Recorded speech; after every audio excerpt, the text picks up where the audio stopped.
The last straw for me was, Mike, I had to escape. I had to leave for my own fear. When Logan came after me for my religion, the show hit rock bottom and we weren't getting paid. I had to start my own show because we're not making money on this show and I'm getting pushed out of this show. Well, at the time, we weren't making money. I can show you my books. I was spending 10 G's a month being on the show. Right. Name me a job that you spend $10,000 to be on. I got my show going, and then not only was I controlled and pushed around on Impulsive, but then Logan's making calls and directing my show. He told me that I couldn't take Celsius. This is a guy who's sending a screenshot of $11 million a week that he's making. And on top of that, we never got any money from Prime, and we own that show. So technically, we should have gotten a percentage of that. Most of you are familiar with this podcaster slash influencer called George Janko. And if you know his history, he's been on this podcast show named Impulsive with Mike and the main host Logan Paul. 2 days ago, he made a podcast on his own show with his ex-co-host Mike. The title is saying confronting Mike about everything that went down. Bro went on a full-on streak on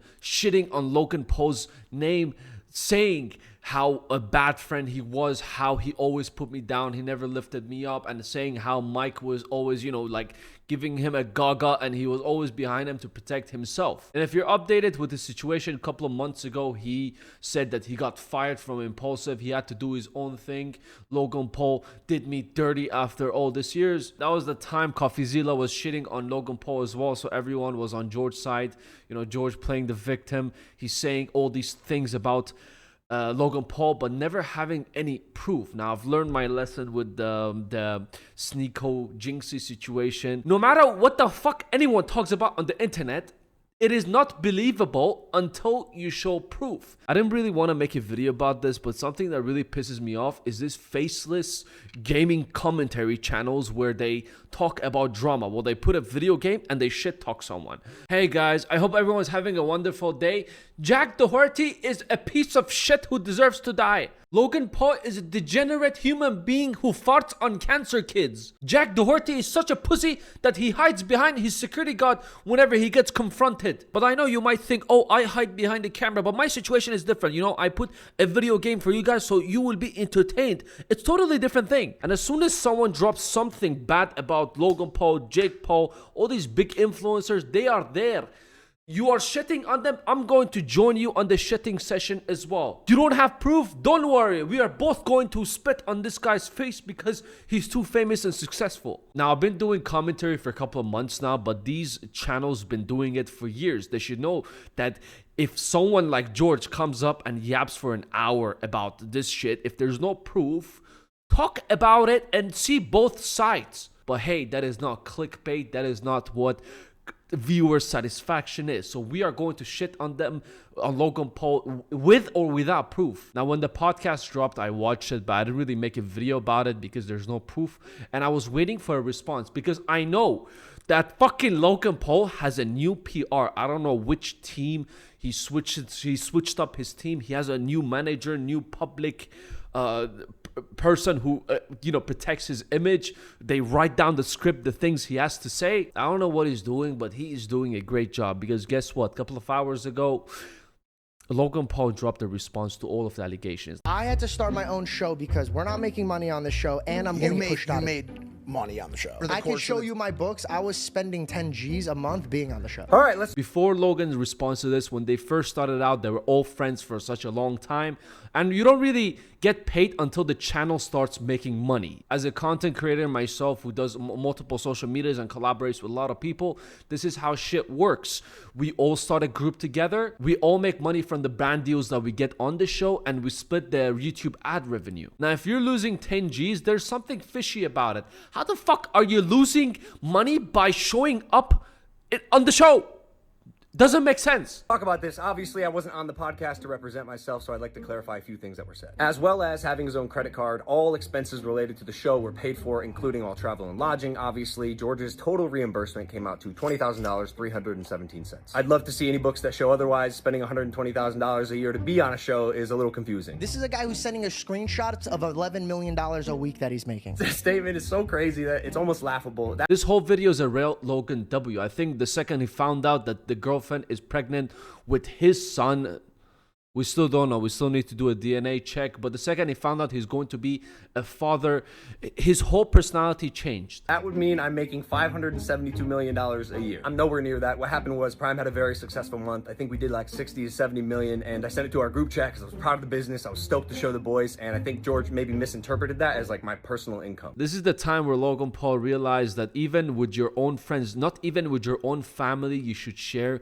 your success. Especially throwing around these big numbers, everyone would want a piece of it, even though you started it. The show hit rock bottom and we weren't getting paid. I was getting paid $5,000 a month. But you did make a sizable amount of money on the show. And by the way, always grateful. I was always grateful like for that? it. Yeah, I don't like to talk about money. The situation is referring to where he said that the show hit rock bottom. It was after that incident where Logan made fun of his religion. One that really hurt me is you told me I need a therapist because I believe in Jesus. That one hurt me. No, I didn't. I said you need a therapist because Jesus isn't quite doing it for you. That's when a lot of backlash came towards him, and there's not a lot of views on it. Since there's not a lot of views on it, the share ad revenue becomes lower. Now, Logan's response to this is where shit gets real because bro comes with proof. I don't like to talk about money. I know he doesn't want to talk money. I know he believes it out, but George made $317,000 in the 15 months that he got paid for on Impulsive. The work requirements consisted of about 3 days a month, 3 hours each day, traveling the world, networking, and meeting some of the coolest people ever. It comes out to about $2,300 per hour. Imagine getting $2,300 an hour, working 3 times a month, getting like around what, $10,000 to $20,000 a month, and complaining about this shit. This is where greed comes in. This is why I say, guys, yes, it's always good to make more money. It's always good to work hard, but you always have to look back and realize that be thankful for the shit that you have. You have a car now. You see someone with a better car. You're like, damn it, fuck this guy. I want a car like that. You got to realize that a lot of people wish they were in your spot, but the only people you're gonna, look at are the people you're hanging out with. People are making more than you. This is where greed comes in. And he also had 10% equity of the entire show. Not you, not Caleb, not Kevin, not Dylan. Nobody fucking called me when I got fired. George did not get fired. He quit. I'll touch on that in a second. But after he quit, I called him frequently. I reached out. I wanted to reconcile the friendship. I invited him to my birthday party and WrestleMania and even my ranch a few weeks later. He chose not to come. He also unfollowed all the people he mentioned on Instagram, which is maybe why they didn't call him. I don't know. I can't speak for them, but he still does not follow them to this day. The biggest 2 dramas where it happened, where George was like, fuck this, I'm out. He claims he was fired, but there was never any proof of it. Anyone can literally come and say anything on a podcast, on the internet, but if there's no proof, one thing only a few people understand on the internet is if there's no proof, there's no evidence, there's nothing. There is no case, but unfortunately, majority of people agree with whatever their faceless commentary YouTuber is saying. They will hate on the successful person just because another person said so with his words. The 2 major situations where Logan says that he left, but he says they fired me, is one because of the religion conversation. Second was the Bobby Lee situation where Bobby Lee came on the show as a guest where Mike, Logan, and the other was there. And Bobby Lee, he's a comedian, prankster with a very dark humor. First thing he did to George when he came to live, he held his balls and he tried to put it on his face. And George got very, very pissed. This is the rare footage of it. And for the rest of the show, he was trying to touch his legs. And for the rest of the show, George was like, oh, I was sexually assaulted by Bobby Lee. And none of you talked, had my back. You always protected the guest. He started the episode putting his balls in my face. I let that one go. Then every 2 seconds, he kept grabbing my dick. I don't think... How would you feel if a man that has his back completely towards you, that only turns around to grab your dick... Right. Talk shit to your face, and you can't smack or beat the living brakes off of this guy. Because Logan makes me apologize to this man, or I don't have a job on Impulsive anymore. This is a very complicated situation because this is what happens when you put 2, normal people who are not that sensitive on a show and you put a very sensitive with them. And when you invite a guest like Bobby Lee who's gonna do these fucking pranks on you and be all sus around you, yes, the sensitive one would want to beat the shit out of him or just walk out of the show. That's exactly what he did. He walked out of the show. It was meant to happen. Bobby Lee knew that, George was sensitive and he was going to prank him on that. But George claims he didn't walk out because of Bobby Lee. He walked out because his friends were making fun of him instead of backing him up. Now, if you're that sensitive, your close friends will probably make fun of you more for it. I honestly think Mike and Logan didn't have bad intentions towards George. They were just fucking around. They were just boys being boys. Because if you're that sensitive in my friends of group, you are going to get bullied 24 hours a day. But at the same time, I understand both of their point of views. Personally, for me, I would not be this sensitive. If someone tries to do a sus joke on me, I will do a sus joke back on them. End of the day, it's all jokes. You're sitting behind a podcast. You're not cursing at each other's mothers or saying how I will beat the shit out of you. It's not being aggressive. It's all a friendly, fun, humor type of conversation. He roasts you, you roast him back. You make fun of his painted fingernails. You make fun of the way he's sitting. But like I said, things could have easily been handled by George in that situation. Bobby Lee was just being a sus person, and in general, they were just a bad combo together. It was like adding fuel to the fire. It was predicted that this shit was going to happen, and I'm pretty sure like George was going through some stuff as well, and Bobby Lee just added more fuel to the fire. But to drop some knowledge on you, whenever you're on George's situation, handling someone like Bobby Lee, they make sus jokes with you, you make sus jokes with them back. They make you feel uncomfortable, you make them feel uncomfortable. Now, I know this comment is going to make a couple of you mad, but if you get upset with my comment, go stand in the corner and cry. After watching the Bobby Lee podcast, it really felt like it was three guys and one girl in that podcast. It didn't really feel like four boys sitting and talking about boy shit. And then on my birthday, you guys shot 3 episodes, so I couldn't show up. The 2 episodes he's talking about, not 3, were shot 4 days after George's birthday. His birthday's on January 3rd. We shot those episodes on January 7th. We were already in Vegas signing the UFC to Prime, and as we do, want to capitalize on the location and our use of time and energy and the guests in that city. George didn't come to work because he wanted to spend time with his family for his belated birthday, which I totally understand and we even praised. One of the things that I love about George, he prioritizes his family and friends over anything. I got my show going, and then not only was I controlled and pushed around on Impulsive, but then Logan's making calls and directing my show. He told me that I couldn't take Celsius. So this is the big one. Making calls, trying to make it seem like I wanted to control his show is absolutely ridiculous. As you can see right here, I was like, hey, we got to get you Prime because I saw him drinking our competitor, and he told me to call him. He was filming my reaction to tell me he took a deal with a competitor. I told him, please don't film. Like, I'd like to talk about this. I hope you're joking, by the way. The truth is, I thought it was a bad look that my best friend and co-host took a brand deal with our competitor without consulting me, asking me, giving us even a chance to match it before he signed the deal, because the audience that he's building, at least at the time, on his own podcast was being funneled directly from the podcast that I was building with him. I said, hey, dude, I understand you need to make money. The entire text is right here that I sent him after our conversation, because I did understand his position if he needed to make money, but I thought it was also a little odd because he did make $317,000 in 15 months. Regardless, I did tell him I can't have him on Impulsive if he's going to take the deal with the competitor, but if after he makes the money he wants to come back to the podcast, he's more than welcome. I want to give a round of applause for Logan Paul. Logan Paul, whatever you're paying your PR team right now, you got to pay them double. He is taking George's statements one by one, slam dunking them, but pissing on it, setting it on fire, and taking a big fat shit on every single thing that George is saying. Now, George says he's controlling my channel, my podcast. That was kind of believable coming from him because of, of Logan Paul's ego. But at the same time, I always say this. If you're someone like Logan Paul, you're automatically, someone like KSI, Logan Paul, whoever, you're automatically going to have an ego. You can't deny it. If you make millions and millions of dollars, doesn't matter in social media or not, you are going to have an ego. It's just something in human nature. So this is what he said.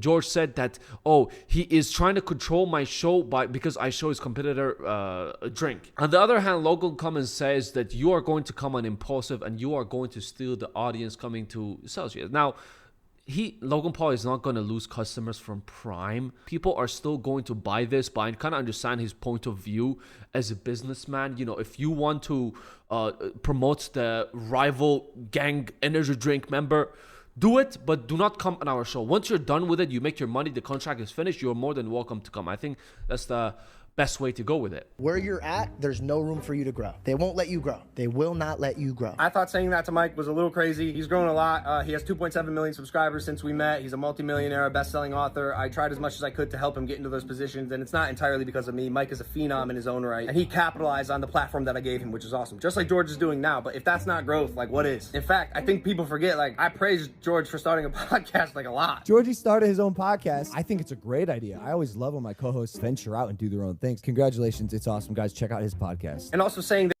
It won't let you grow was a little hurtful because I thought at least I helped Mike do some of the things that he did, and I even encouraged him to start his own podcast. I think you should take a page out of Georgie's book and start a show of your own. There's no greater feeling than watching people you love succeed. I try to give people around me a platform, and if they capitalize on it, fantastic. Mike and George did. And George will even tell you this off camera. I encouraged him to pursue media and comedy since 2015. I really believe in the kid, and I still do. There's a lot more. I'm not going to get into it. Now, George, in his podcast, he came and he said that, Logan was not allowing us to grow. He told me that you are nothing without me. This was a very big accusation he gave Logan Paul, telling millions of people around the world that Logan Paul is shutting me down from growing up, and he made a comment about me that you are nothing without me. Now, Logan didn't address that, but he addressed things in a better way.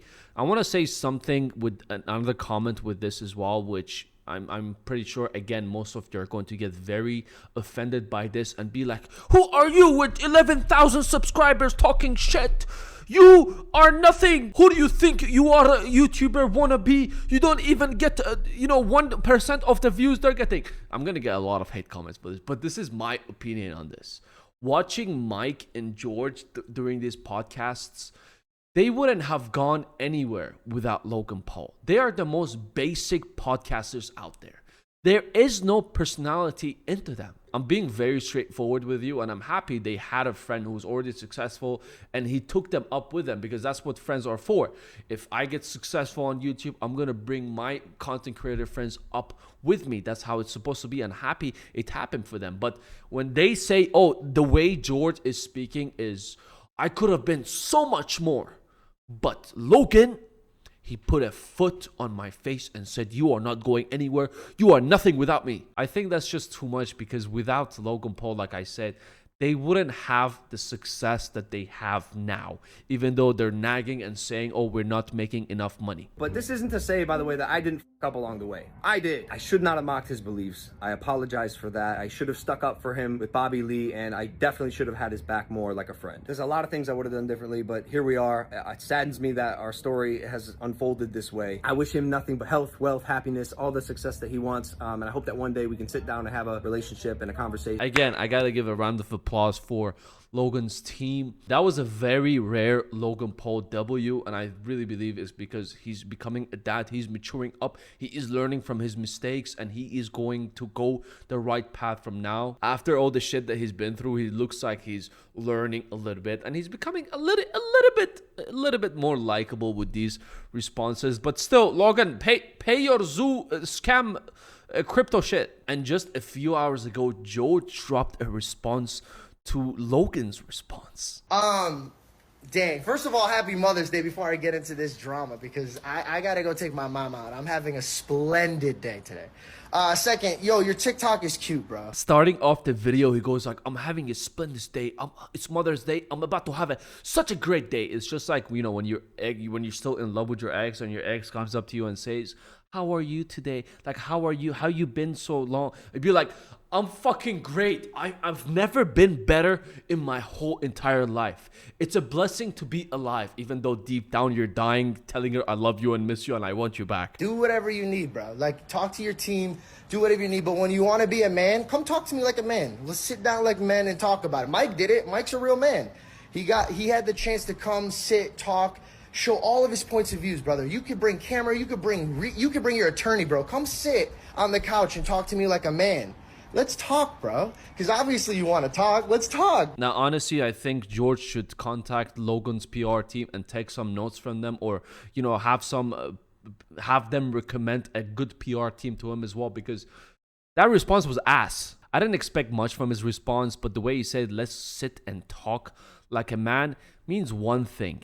Drama equals views. This is why I do it for, because you guys do not want to watch a fucking wholesome video that I do. Anything wholesome I do is gonna flop. You sitting here watching this right now, you are here for the juicy drama. You don't want to see fucking wholesome things. You want to see shit go down. This is what he is claiming as well. This is what he's trying to do with Logan Paul. Sit down, have a drama, have an intense conversation. Because what is it going to do? It is going to bag more views and bag more subscribers for the show. It's a smart thing to do, but that's just not the response you give after a big ass fucking response Logan Paul gave you. I honestly look forward to what proof George is gonna come up with. What is he gonna show everyone?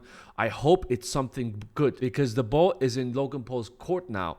And with the response that he gave, he literally just took the mic. He gave one response. He dropped the mic. He's not gonna respond to anything else, because that was the best fucking response he could have ever gave. But I look forward to see what happens in the future, if even they do a podcast or not, which is unlikely in my opinion. But hey, it's the fucking internet.